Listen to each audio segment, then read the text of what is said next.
ದೇವತೆಗಳ ಆರಾಧನೆ ಅಂತ ಬಂದಾಗ ಎಲ್ಲಾ ದೇವತೆಗಳನ್ನ ಆರಾಧನೆ ಮಾಡೋದಕ್ಕೂ ಶಕ್ತಿ ದೇವತೆಯನ್ನ ಆರಾಧನೆ ಮಾಡೋದಕ್ಕೂ ಏನಾದ್ರು ವ್ಯತ್ಯಾಸ ಇದೆಯಾ? ಒಂಥರ ಸ್ಪೆಷಲ್ ಅನ್ಸುತ್ತಲ್ವಾ ಇದು? ಯಾಕೆ ಗುರುಗಳೇ? ನಿಜ.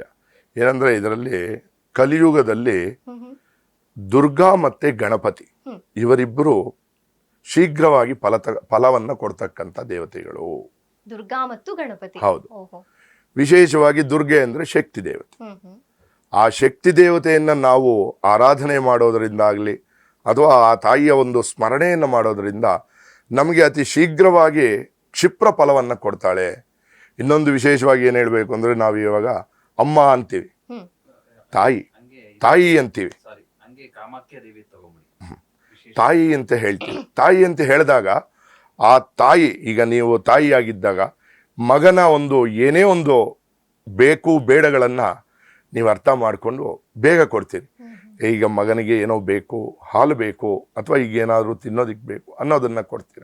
ಹಾಗೆ ಆ ತಾಯಿ ತನ್ನ ಮಕ್ಕಳ ಒಂದು ಬೇಕು ಬೇಡಗಳನ್ನ ಶೀಘ್ರವಾಗಿ ಕೊಡ್ತಾಳೆ, ನಮಗೆ ಆ ಫಲವನ್ನ ಕೊಡ್ತಾಳೆ.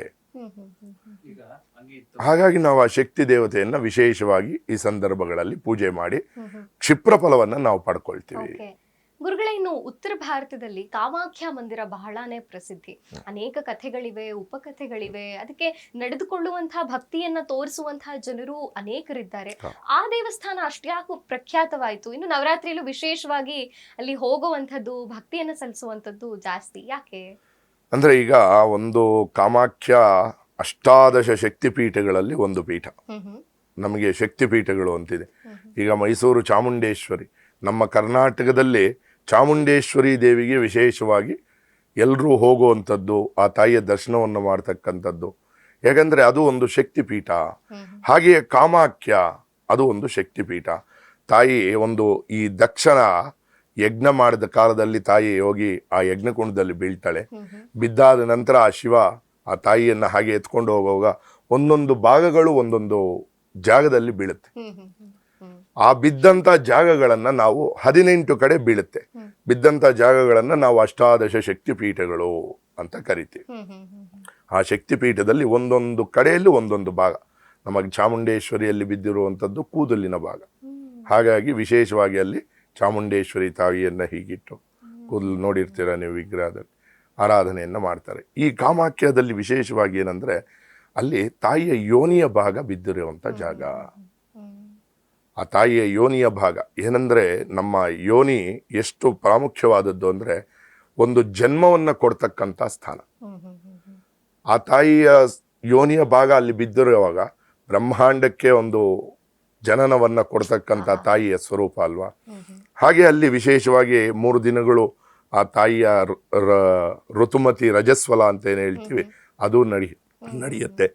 ಈ ಶಕ್ತಿಪೀಠ ಆಗಿರೋದ್ರಿಂದ ಅಲ್ಲಿ ನಾವು ಹೋಗಿ ಕುತ್ಕೊಂಡು ನಮ್ಮ ಒಂದು ಕೋರಿಕೆಗಳಿರ್ಬೋದು ಅಥವಾ ಏನೇ ಒಂದಿರ್ಬೋದು ಅಲ್ಲಿ ಪ್ರಾರ್ಥನೆಯನ್ನು ಮಾಡಿ ಅಲ್ಲಿ ನಮ್ಮ ಕೈಯಲ್ಲಾದಂಥ ಯಾವುದೋ ಒಂದು ಸೇವೆಯನ್ನು ಮಾಡಿದಾಗ ಅದಕ್ಕೆ ಇನ್ನೂ ಬೇಗ ಫಲ ಅನ್ನೋದು ನಮಗೆ ಸಿಗುತ್ತೆ. ಅಂದ್ರೆ ತಾಯಿ ರಜಸ್ವಲಿ ಆದಾಗ ನದಿ ಕೂಡ ಕೆಂಪಾಗುತ್ತೆ, ಅದನ್ನ ಪ್ರಸಾದವಾಗಿ ಕೊಡ್ತಾರೆ ಅನ್ನುವಂಥದ್ದು. ಹೌದು, ಖಂಡಿತ. ಅಲ್ಲಿ ಬರುವಂತ ನೀರು ಏನಿರುತ್ತೆ ಆ ನೀರು ಕೂಡ ಕೆಂಪಾಗಿ ಬರುತ್ತೆ. ಅದನ್ನ ತೀರ್ಥದ ರೂಪದಲ್ಲಿ ಕೊಡ್ತಾರೆ, ಎಲ್ಲ ತಗೊಳ್ತಾರೆ. ಆ ವಸ್ತ್ರ ಏನಿದೆ ಅದರ ಮೇಲೆ ಹೊದಿಸಿರುವಂತ ವಸ್ತ್ರ ಅದನ್ನ ನಮ್ಮ ಜೊತೆಯಲ್ಲಿ ಇಟ್ಕೊಳ್ಳೋದ್ರಿಂದ ನಮಗೆ ಯಾವುದೇ ವಿಧವಾದಂತಹ ಒಂದು ನಕಾರಾತ್ಮಕ ಶಕ್ತಿಗಳು ನಮ್ಮ ಹತ್ರ ಬರೋದಿಲ್ಲ. ಗುರುಗಳೇ, ಇತ್ತೀಚೆಗೆ ನಮ್ಮ ಕನ್ನಡ ಫಿಲ್ಮ್ ಇಂಡಸ್ಟ್ರಿಯ ಖ್ಯಾತ ನಟ ಧ್ರುವ ಸರ್ಜಾ ಹಾಗೂ ನಮ್ಮ ಪೊಲೀಸ್ ಇಲಾಖೆಯ DCP ದೇವರಾಜ್ ಅವರಿಗೆ ತಾವು ಮತ್ತು ಗವಿಗಂಗಾಧರ ದೇವಸ್ಥಾನದ ಅರ್ಚಕರಾದಂತಹ ಶ್ರೀ ಶಿವಕುಮಾರ್ ದೀಕ್ಷಿತ್ರು ಇಬ್ರು ಸೇರಿ ಒಂದು ರುದ್ರ ಹೋಮವನ್ನ ಯಾಗವನ್ನ ಮಾಡಿಸಿದ್ರಿ. ಯಾಕೆ ಗುರುಗಳೇ ಆ ವಿಚಾರ ತುಂಬಾ ಜನಪ್ರಿಯ ಆಯ್ತು? ಅದರ ಫಲ ಏನು? ನಮ್ಮ ಜನರಿಗೆ ಕುತೂಹಲವಿದೆ, ಯಾಕೆ ಅದು? ಅಂದ್ರೆ ನಮಗೆ ಈಗ ಅಲ್ಲಿ ಒಂದು ಕಾಶಿ ವಿಶಾಲಾಕ್ಷಿ ಮತ್ತು ವಿಶ್ವೇಶ್ವರ ದೇವಸ್ಥಾನ ಅಂತ ಅಲ್ಲಿ ಒಂದು ಕೋಲಾರ ಹತ್ರ ಒಂದು ಕೋರಗಂಡಹಳ್ಳಿ ಅಂತ ಅವ್ರ ಊರು. ನಮ್ಮ ದೇವರಾಜ್ ಸಾಹೇಬ್ರವರ ಊರದು. ಅಲ್ಲಿ ಪುರಾತನವಾದಂಥ ದೇವಾಲಯವನ್ನ ಶಿಥಿಲಾವಸ್ಥೆಗೆ ಹೋಗಿದ್ದ ದೇವಾಲಯನ್ನ ಅವರು ಜೀರ್ಣೋದ್ಧಾರ ಮಾಡಿ ತುಂಬಾ ಅಚ್ಚುಕಟ್ಟಾಗಿ ತುಂಬಾ ಚೆನ್ನಾಗಿ ಮಾಡಿದ್ದಾರೆ. ಅಲ್ಲಿ ವಿಶೇಷವಾಗಿ ಈ ಅಮಾವಾಸ್ಯೆ ಸಮಯಗಳಲ್ಲಿ ರುದ್ರ ಹೋಮವನ್ನ ನಡೆಸ್ತೀವಿ. ಅಮಾವಾಸ್ಯೆಗೆ ವಿಶೇಷವಾಗಿ ಕಾಲಭೈರವನಿಗೆ, ಆನಂತರ ರುದ್ರದೇವರಿಗೆ ವಿಶೇಷವಾಗಿ ಪೂಜೆ ಆರಾಧನೆ ಹೋಮ ಹವನಾದಿಗಳನ್ನು ಮಾಡ್ತೇವೆ. ಹಾಗೆ ಅಲ್ಲಿ ಬೆಳಗ್ಗೆ ಒಂದು ರುದ್ರ ಹೋಮವನ್ನು ಮಾಡುವಂಥ ಒಂದು ಸಂಕಲ್ಪವನ್ನು ಮಾಡಿದ್ರು. ರುದ್ರ ಹೋಮವನ್ನು ಮಾಡೋದ್ರಿಂದ ನಮಗೆ ನಮ್ಮಲ್ಲಿರುವ ಹಿಂದಿನದಾಗಿರ್ಬೋದು, ಈ ಜನ್ಮದಲ್ಲಾಗಿರ್ಬೋದು, ಪಾತಕಗಳು ಅಂದರೆ ನಾವು ಮಾಡಿರತಕ್ಕಂಥ ದೋಷಗಳು, ಪಾಪಗಳು ಏನಿರುತ್ತೆ, ಗೊತ್ತಿದ್ದೋ ಗೊತ್ತಿಲ್ಲದೇನೋ ನಮ್ಮ ತಂದೆ ತಾಯಿಯನ್ನು ನಾವು ಏನು ಹೇಳ್ತೀವಿ ಅಂದರೆ, ತಂದೆ ತಾಯಿಯ ಮಾತನ್ನು ಕೇಳಬೇಕು ಅಂತ ಹೇಳ್ತಾರೆ.